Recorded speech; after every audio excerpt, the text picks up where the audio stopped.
Chwa mokako solu pemba. Sacha Kabuya chwa. Prolongation de l'Autobeta Kilobi. 2023, il faut gagner le temps réglementaire sans aucune prolongation. Oui. 2023, il faut couper sa majorité absolue dans Félix Tshisekedi. Oui. Et ça l'a été que tout comme Kotitibé, tout ça pour que les Mossi Baboye, et ça m'a fait, tout ça la boye, et ça m'a fait. Mais dans ça, ça veut dire que au Bossalaki, après le roi président Tshisekedi, tout ça qui a le pouvoir. Les lots, tout ça a le pouvoir. Il faut conserver le pouvoir.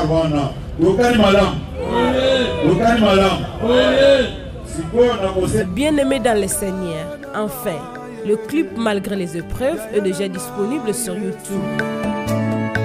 Malgré les épreuves dans ma vie, plus précisément dans la chaîne YouTube de votre frère Ndeko Jean-Paul Lushimba, Ndeko Yabatu Nyonso. N'oubliez pas de vous abonner massivement, partager, aimer et commenter pour la gloire du Seigneur.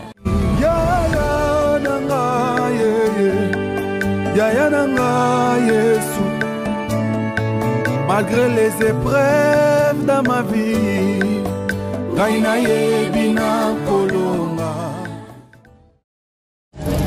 2 années de grâce qui n'auront malheureusement pas réussi à éviter une situation de crise persistante et de défiance inacceptable entre les institutions de la République dont je suis le seul garant.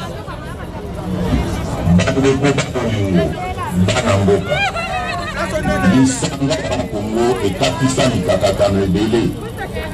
Kasi Congo na biso etikaka na bomoko. Etumba oyo ezali ya kobimisa ekolo na biso na bobola na bozandi. Etumba ya solo esengeli kobunda ezali ya kosilisa moyibi na kanyaka na mboka zo. Toboyi bokabwani na bitumba oyo toyebeli tina te. La sengi na bino bato tosangana koto bimboka na ya bakoko na biso na etumba oyo. Mes très chers patriotes, ceci n'est pas seulement un discours. C'est appel à la mobilisation générale face à la dégradation de la situation de notre pays, voulue et orchestrée par les fossoyeurs de la République. Mes très chers compatriotes, comme j'ai eu à vous le dire le 23 octobre, nous n'avons pas le droit de prendre en otage le devenir de notre nation à cause de querelles politiciennes et de repositionnement. Je ne peux en conséquence me résoudre à demeurer dans le statu quo et l'immobile. Le temps n'est plus propice aux atermoiements, ni aux discussions sérieuses, ni encore moins aux intérêts partisans. Les replis tactiques et les combats arrière-garde n'ont plus aucun sens. Ce moment historique nous impose de prendre nos responsabilités en vue d'instaurer un état de droit et de démocratie, conformément à la mission que vous m'avez confiée, et donc j'en mesure la grandeur. C'est pourquoi j'ai décidé de faire porter le grand projet de refondation du pays à l'ensemble des forces vives, politiques et sociales que compte notre pays, au sein d'une union sacrée de la nation. Par union sacrée, j'entends une nouvelle conception de la gouvernance basée sur les résultats en intérêt supérieur de la nation. Il s'agit d'adhérer aux principes, valeurs et cadres programmatiques dont je viens de fixer ici les grandes lignes. Ainsi, pour rendre effective et concrétiser les réformes envisagées, la majorité parlementaire actuelle s'étant effritée, une nouvelle majorité est nécessaire. En conséquence, j'ai décidé de nommer un informateur conformément aux dispositions de l'article 78 alinéa 2 de la Constitution. Il sera chargé d'identifier une nouvelle coalition réunissant la majorité absolue des membres au sein de l'Assemblée nationale. C'est avec cette nouvelle coalition que le gouvernement qui sera mis en place au plus vite conduira son action durant le reste du quinquennat suivant la vision, dans le but de répondre aux aspirations du peuple. Sauf de ce que les raisons de dissolution sont réunies, en ce qu'il existe effectivement une crise existante, cristallisée notamment par le refus du Parlement de soutenir certaines initiatives du gouvernement, comme ce fut le cas lors de la prestation de serment des membres de la Cour constitutionnelle, j'userai des prérogatives constitutionnelles qui me sont reconnues pour revenir vers vous, peuple souverain, et vous demander cette majorité. Mes très chers compatriotes, forces vives de la nation, députés nationaux et sénateurs, le moment est ainsi venu de réunir toutes les bonnes volontés, quelles que soient leurs origines politiques, philosophiques ou ethniques, pour donner un nouvel élan à notre destin national dans l'union sacrée de la nation, et que le Congo, notre cher et beau pays, dont le peuple est le bouclier et la force de dissuasion, cesse d'être un problème pour nous-mêmes et pour le monde. Wandugu wapenzi, msimame, kazi ya nchi inaanza. Mampandi ya Luzolo, Beno Telama, Kisakwe Banda, Kade Kubachungo, Jukani, Mujino Wakani, Bando Bakonyo Bakamboka, Bino Bacho Botelene, Moussala et Bani. Que Dieu bénisse la République démocratique du Congo. Nous acclamons le chef de l'État, Félix-Antoine Tshisekedi. Nous acclamons le chef de l'État, Félix-Antoine Tshisekedi. Voilà. C'est bon. Tosengi na du progrès bamata muke, tosengi boye. Eko fanda ba muke, le secrétaire général a kozanelo comment boya muke ya koloba. Alors bi marqué c'est le fait, mais quand même moi là pour mon muke ni ma boza la précédente. Du progrès à tout. Du progrès à tout ba komesana. Alors moi vous merci beaucoup.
Fachimeto et la justice, pas député, n'a pas sénateur, au salaire la peuple congolais, au bas généraux, n'a pas ministre, au salaire la peuple congolais, pas policier, n'a pas soldat, au salaire la peuple congolais, Fatibana et Totonga Congo, Fatibana et Totonga Congo, Fatibana et Totonga Congo, Fatibana et Totonga Congo, Baboma Chebea Bona Congo, Baboma Modeti Bona Congo, Tereska Pangala Bona Congo, Yana Baboma Rossi Bona Congo, Papa Etienne Ramabele, Totigala na yo, Fatime Toye,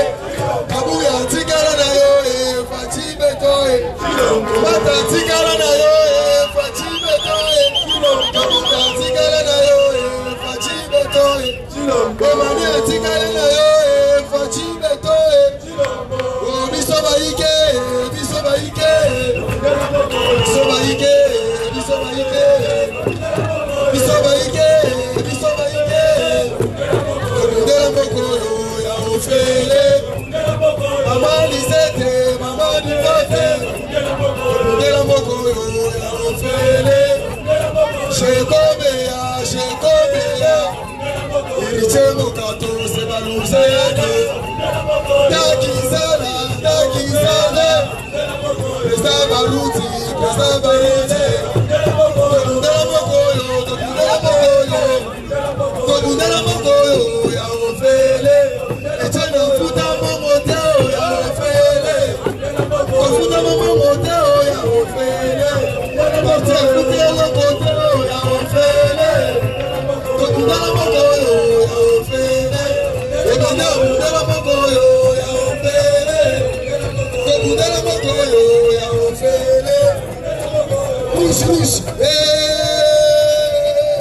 rouge, rouge, rouge, rouge, rouge, Badiponge, il est baisse, Togoya, oh lelo, lelo, oh lelo, lelo, Osimi Facho, Osimi Pepe, Osimi Mato, Osimi Kabuya, Osimi Mato, Osimi Kabuya, Osimi Gisette, Osimi Emanie, Osimi Facho, Osimi Pepe, Osimi Facho, Osimi Maka, on a dit pour que mon bon maroué, il est passé sa bon, Osimi Facho, Osimi Pepe, il est passé sa bon,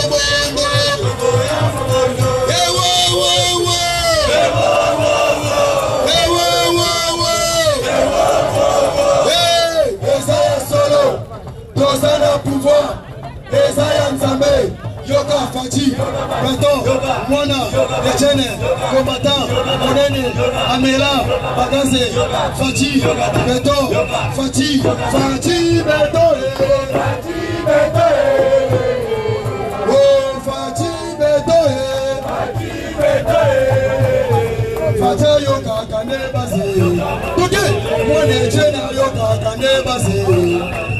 Tatushilo mwa yoka kanebase, Ofacha yoka kanebase. Oh lelo lelo, telema telema, lelo lelo. Pepla dimi no sacre, bayoka mort, bayoka chala la la la. Profumba te kalimi sote. Lelo lelo, okay, lelo lelo.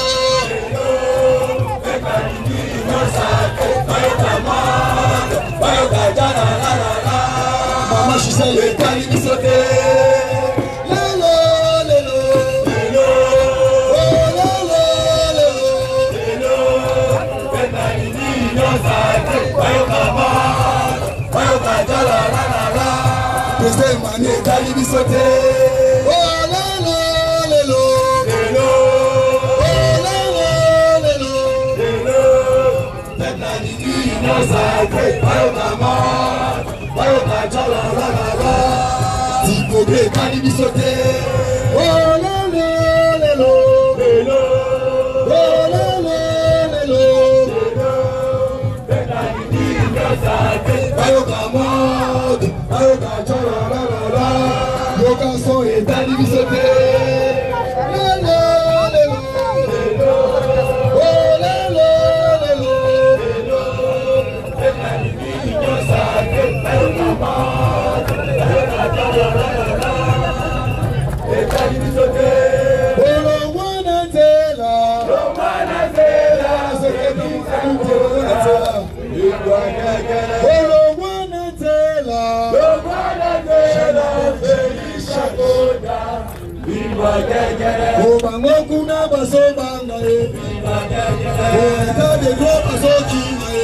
It's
S'il vous plaît.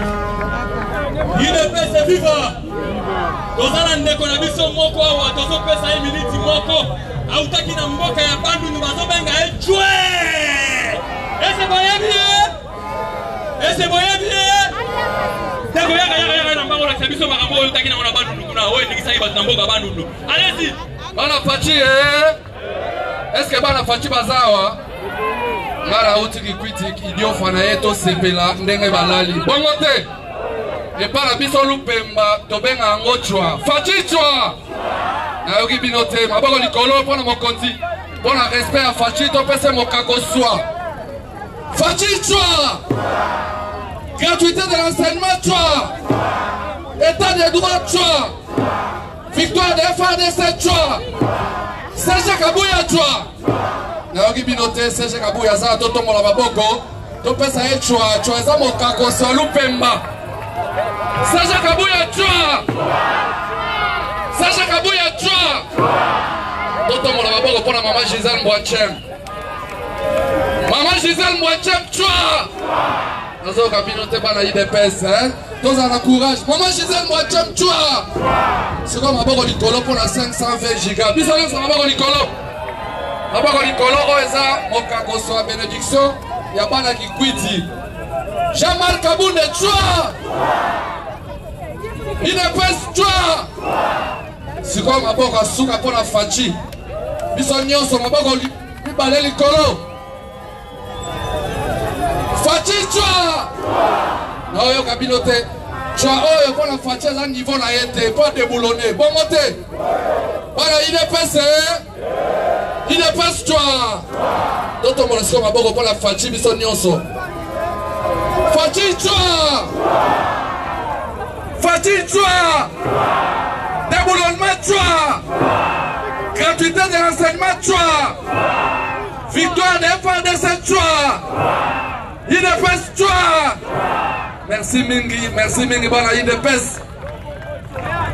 Aboko makasi bona ndeko na biso chwa. Sikoto lobi boye. Tozozongisa maloba epa ya secrétaire général na biso. Le général Augustin Kabuya mwana bute akula parole. Merci. IDPS viva. IDPS viva. Bonne fête la maboko bandeko.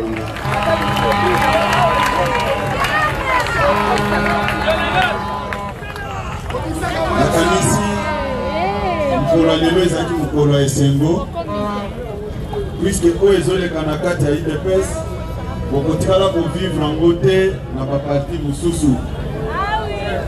Le 1er février 2017 ntango sango ya mabe ekomelaki biso ya liwa ya papa Etienne Tshisekedi bato basalaki badeba ebele autour ya avenir ya IDPS. Bato ebele basous-estimaki IDPS, baklasaki IDPS au bas de l'échelle. Et IDPS, ils ont parti où ils ont un avenir. IDPS, ils ont parti où ils ont un crème intellectuelle, selon Bango. Mais IDPS, tant que fonctionner selon ou bien d'après appréciation de Bango, IDPS est comment qui va pouvoir faire. Mais tant que minimisaki IDPS, ils ont représenté le à mon côté, c'est à ce moment-là que IDPS est accédé au pouvoir.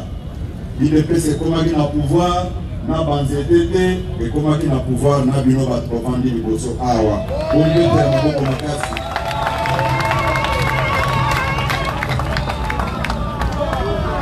Jamais bakoki pour falsifier l'histoire ya mboka oyo. Mingi komona kaso ki bande kona biso fort du progrès ba yinze mona bango abakomeli sana. Zemwana na sepela kana mo mingi puisque ezoloba makambo nyonso eza ko décrire situation politique ya mboka na biso. Eza na bato oyo babande kotambola baza ko se comporter comme des petits gays intouchables. Mais lelo bato wana baza confronté na réalité moko o mutu nyonso aza ko respecter aza ko benga état de droit. Yango ceux qui vont lever ma connaissance, c'est-à-dire à sa comité sur le même pied d'égalité dans la Batunion. Les intouchables d'hier, les lots a commis redevable paix, a commis Batouko, a causé sur le même pied d'égalité dans le peuple congolais. Ah oui, état de droit. Bande Kouébélé, Babandaki au rêver. Babandaki au rêver qu'à l'époque, que c'est à l'État, Ezaki, ma poche n'a pas mort. Mais avec Félix Tshisekedi, prison, ils ont aussi qu'à bangoté. Mais en quand on va faire du progrès, on va faire comme ça. On va faire belé, tant essayer de nango, on va retenir bino comme laïté. Na epsaki bino que les gens mukolo to ko sepelana bande ko na biso ba député o to tindaki na front na bino elongo. Mais là on a kosenga bino ezaboy. Bato bakalikilaki biso après liwa papa Tshisekedi. Soki boza basina mibali. Poto vivre makambo de kobeta match na prolongation na kati. Prolongation de kobeta kilobi. 2023, il faut gagner le temps réglementaire sans aucune prolongation. Madame, 2023, il faut couper sa majorité absolue dans Félix Tshisekedi. Madame, et ça l'a été que tu commis au Titibé, tu as coquillé aussi baboye, et ça m'a fait, tout ça la boye, et ça m'a fait. Mais dans ça, ça veut dire au Bosalaki, après le président Tshisekedi, nous allons le pouvoir. Les lots, nous avons le pouvoir. Il faut conserver le pouvoir. Lokani malam. Lokani malam. Si vous avez une discipline ezal, tosenga ki bandeko oyo bakoki ko assister biso moyena muto tofundi na mwa secret moko pona bao bamelaka secret o bao balinga kotia mutu na tour biloko kotia mutu na tour eza kuna. C'est-à-dire quoi, nous sommes bao bamelaka bière et lobby va interpréter dans tous les sens alobaki alobaki bao bamelaka secret ezali bao bamelaka bière ezali. Organisez-moi rencontre pour honorer ma député na biso au bazwaki détermination ya pour renverser tendance au babandaki pour faire croire biso que Songolo Pakala dans la majorité. Lelo majorité eza na faci beton pona mukolo lelo kosukeli awa ndenge na epesa bino ke todécréter cesser les faits mundu kata moko ekolela te sauf kaka soki provocation euti na ngambo nde tokoreplike bozonga na bino nzambe abatela bino merci mingi. okokota na kati ya permanence nde esika mutuka oyo eyeli bino biloko ya komela oyo eza permise de façon ke moto asala mobulu te bokota na ndenge moko ya calme mpe bozonga na bandako na bino nzambe apakola bino.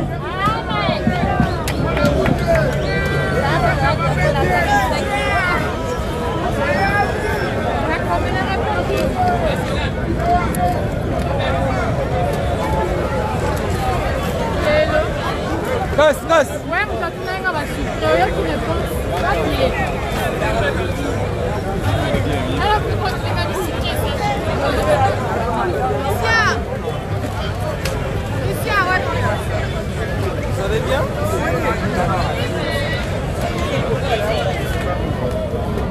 Ouais, Freddy,